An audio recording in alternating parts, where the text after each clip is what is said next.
अस्सलामुअलैकुम। उम्मीद करता हूँ आप सब खैरियत से होंगे। आज का हमारा टॉपिक है अप्रोच टू फीवर। फीवर एक बहुत ही कॉमन कंप्लेन है जिसकी वजह से पेशेंट ओपीडी में आता है।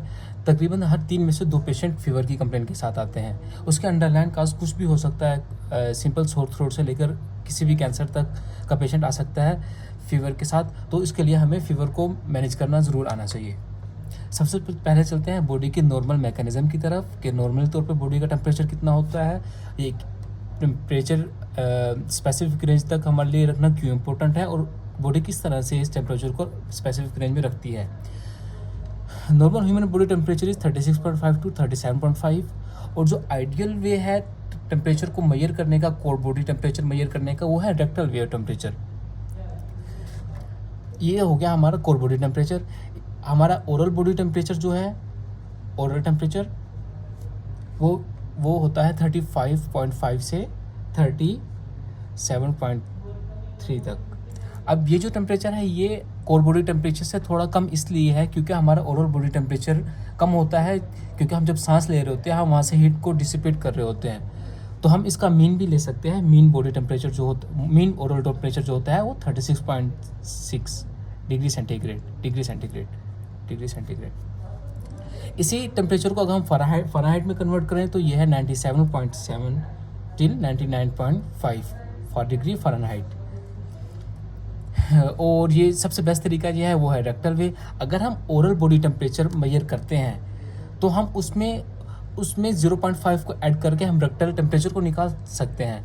यहाँ पर एक और स्टेटमेंट देने लगा हूँ कि rectal temperature is always higher 0.4 higher than oral temperature.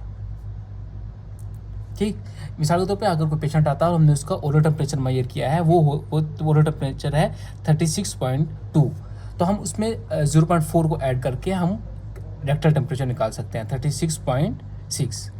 Okay, अब ये जो टेम्परेचर को स्पेसिफिक बॉडी इस टेम्परेचर को स्पेसिफिक रेंज में रखती है 36.5 टू 37.5। ये इंपॉर्टेंट क्यों है बॉडी के लिए? क्योंकि बॉडी ने मेटाबॉलिक एक्टिविटीज़ को रन करना है। मेटाबॉलिक एक्टिविटीज़ रन करने के लिए हमें स्पेसिफिक पीएच रेंज चाहिए, हमें स्पेसिफिक टेम्परेचर चाहिए, तो इसलिए ये इम्पोर्टेंट है। अब बॉडी स्पेसिफिक रेंज को किस तरह से हम मेंटेन रखती है उसके लिए हमारे पास हाइपोथैलेमस में थर्मोस्टेट पाया जाता है जो कि हमारी बॉडी को स्पेसिफिक टेम्परेचर की रेंज में रखता है। हाइपोथैलेमस में थर्मोस्टेट पाया जाता है जो कि हमारी बॉडी को स्पेसिफिक रेंज में रखता है। देखिए हमारे पास एक तो स्किन के अंदर थर्मोरिसेप्टर्स हैं जो कि बाहर के टेम्परेचर को सेंस करेंगे और हमारे थर्मोस्टेट तक पैगाम पहुंचाएंगे कि हमारी बॉडी का टेम्परेचर इतना है। कोर बॉडी टेम्परेचर से, कोर बॉडी यानी कि जो हमारे इंटरनल ऑर्गन्स हैं, कोर टेम्परेचर से हमारे कोर टेम्परेचर जो है, कोर बॉडी से हमारा टेम्परेचर ब्लड के थ्रू जाएगा, थर्मोस्टेट ब्लड के थ्रू जाएगा हाइपोथैलेमस से थर्मोस्टेट तक पैगाम पहुंचाएगा कि बॉडी का टेम्परेचर इतना है। ठीक, अब जब थर्मोस्टेट तक टेम्परेचर पहुंचेगा वो हो सकता है या तो बॉडी का टेम्परेचर इंक्रीज हो रहा है, या दो कंडीशन हो सकते हैं, या तो बॉडी का टेम्परेचर इंक्रीज हो रहा है या बॉडी का टेम्परेचर डिक्रीज हो रहा है। In the case if the body temperature is increasing then this specific range, body temperature is increasing above more than 36.5 to 37.5, तो हमारा जो थर्मोस्टेट है वो वाले स्टेप्स लेगा जिनकी वजह से बॉडी को टेम्परेचर को इस स्पेसिफिक रेंज में रखा जा सके। तो हमारी बॉडी कौन कौन सा एक्शन लेगी? एक तो स्वेटिंग करवा सकती है हमारी बॉडी, पसीना आएगा जिसकी वजह से हमारी बॉडी का टेम्परेचर कम होगा। ठीक, और दूसरा ये क्या, हमारे पास वेजोडाइलेशन होगी यानी कि हमारे जो इंटरनल ऑर्गन्स हैं उनसे हमारी बॉडी की पेरिफेरीज की तरफ ब्लड जाएगा जिसकी वजह से कन्वेक्शन की वजह से हमारी बॉडी का टेम्परेचर कम होगा, मतलब नॉर्मल की तरफ जाएगा, इस सेट पॉइंट की तरफ जाएगा। In the case if our body temperature is decreasing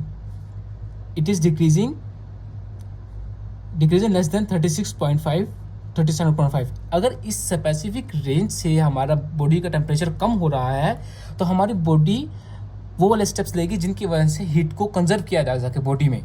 for example हमारे पास शिवरिंग होगी, शिवरिंग की वजह से हम लोग अपने बॉडी का टेम्परेचर कंजर्व कर सकेंगे, हम अपनी बॉडी की हीट को बाहर नहीं जाने देंगे। वैसोकंस्ट्रिक्शन हो गया हमारी बॉडी में, जिसकी वजह से हमारी पेरिफेरी की तरफ जो ब्लड है वो जाएगा कोर बॉडी में, जिसकी वजह से हीट कंजर्व होगी।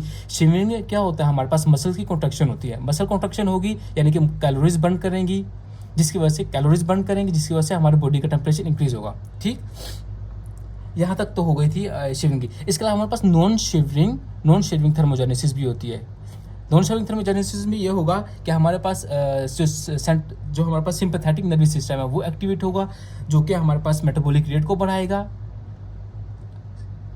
रेट को बढ़ाएगा, जिसकी वजह से हमारे पास मोर कैलोरीज बर्न होंगी, जिसकी वजह से हमारे पास muscle contraction more calories burn होंगी, जिसकी वजह से हमारे पास बॉडी का टेम्परेचर बढ़ेगा। तो ये थी हमारे पास सिंपल नॉर्मल मैकेनिज्म कि किस तरह से हमारा जो थर्मोस्टेट है वो हमारी बॉडी को स्पेसिफिक रेंज में बॉडी के टेम्परेचर को स्पेसिफिक रेंज में किस तरह से रख रहा है। ठीक, यहाँ तक बात होगी क्लियर। आगे हमारे पास 3 टर्म्स हैं जिनको समझना बहुत ज़रूरी है। पहली टर्म जो है फीवर की डेफिनेशन हम अब ये पढ़ते हैं। आमतौर पे हम ये समझते हैं कि बॉडी का टेम्परेचर इंक्रीज हो जाए इस सेट पॉइंट से तो हम उसको समझते हैं कि ये फीवर है। ये इनकम्प्लीट डेफिनेशन है। बॉडी जो फीवर की कंप्लीट डेफिनेशन है वो ये है कि temperature greater than 37.7 degree centigrade plus reset hypothalamic set point.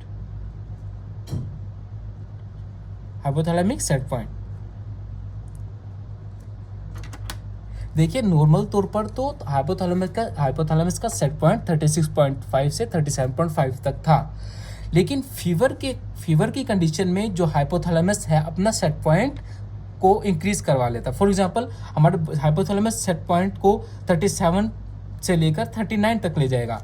अब हमारी बॉडी जो है वो हमारी बॉडी टेम्परेचर को 39 के लेवल तक मेंटेन रखने की कोशिश करेगी। वो इसलिए रखेगी क्योंकि हमने जो हमारी बॉडी में पैथोजेंस आ रहे हैं, इन्फेक्शन या इन्फ्लेमेशन हो रही है, ताकि हमारी बॉडी उससे फाइट कर सके। ये बात क्लियर हुई।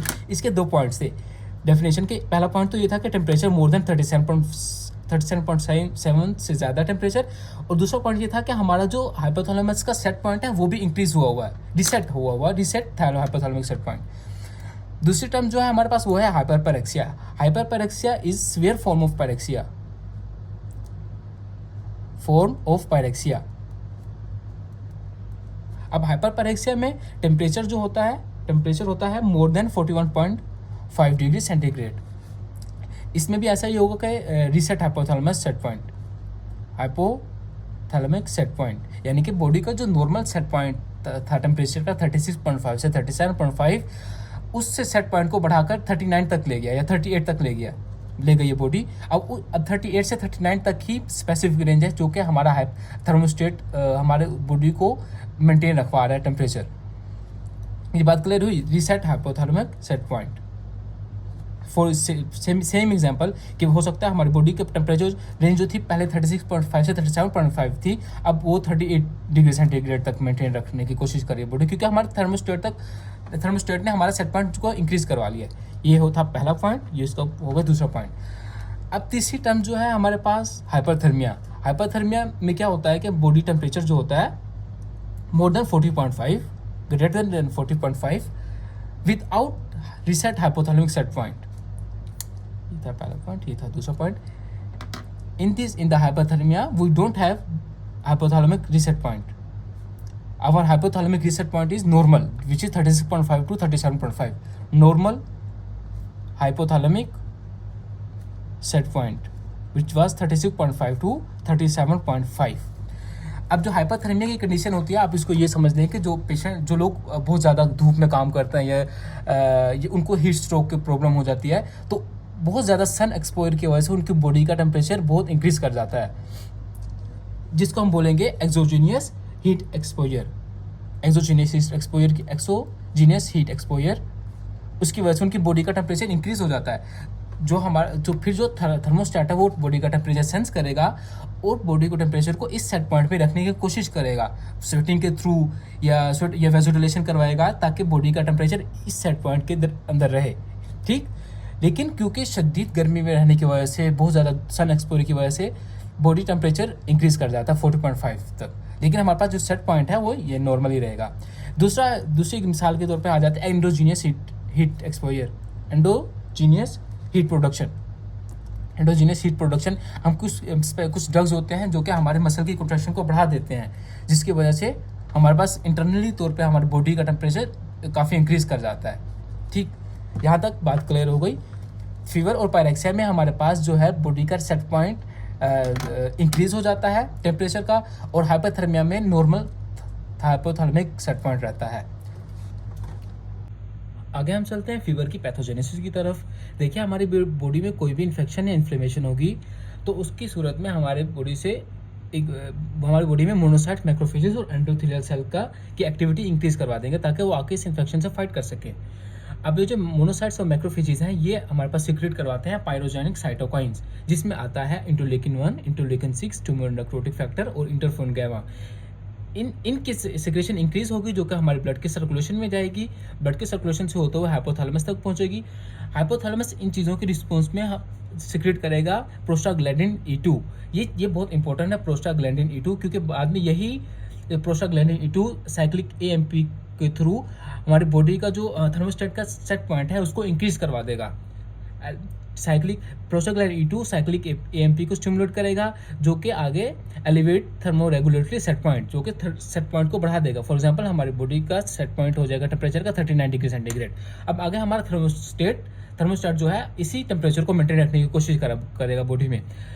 अब वो मेंटेन किस तरह से रखेगी बॉडी टेम्परेचर, हीट को कंजर्व करेगी, बॉडी से हीट को बाहर नहीं जाने देगी, शिवरिंग करवाएगी, जैसे आपको बुखार में देखते हैं हमारी बॉडी कप कपा रही होती है, या हमारे पास पेरिफेरल वैसोकंस्ट्रिक्शन करवाएगी ताकि बॉडी का जो ब्लड है वो पेरिफेरी से लेके जाए इंटरनल ऑर्गन की तरफ, और ताकि हमारी बॉडी हीट को बाहर ना जाने दे, और इसी चीज़ को हम कहते हैं फीवर। ये होती है सिंपल पैथोजेनेसिस ऑफ फीवर। आगे हम देखते हैं मैनेजमेंट ऑफ फीवर के। हमारे पास अगर पेशेंट आता है फीवर का तो हम उसको किस तरीके से मैनेज करेंगे। अगर हमारे पास पेशेंट आता है सिंपल फीवर का पेशेंट आता है तो हम उसको एंटीपायरेटिक देंगे। एंटीपायरेटिक्स का काम ये है कि वो हमारे पास जो प्रोस्टाग्लैंडिन है इसके स्टिमुलेशन को रोक देता है, जिसकी वजह से हमारे पास बॉडी का हमारे पास थर्मोस्टेट का जो नॉर्मल टेम्परेचर था वही रहेगा, एलिवेट नहीं करेगा, जिसकी वजह से हमारे पास फीवर की कंप्लेंट नहीं होगी पेशेंट को। तो हम क्या करते हैं, एंटीबायोटिक्स दे देते हैं पेशेंट को। यहाँ हमारे पास एनसेड्स दे देंगे, एनसेड्स जिसमें आ जाता है पैरासीटामोल हो गया या एस्पिरिन हो गई। ये हमारे पास हम देते हैं सिंपल फीवर के पेशेंट को। अगर हमारे पास आ जाता है पेशेंट ऑफ हाइपरपेरेक्सिया,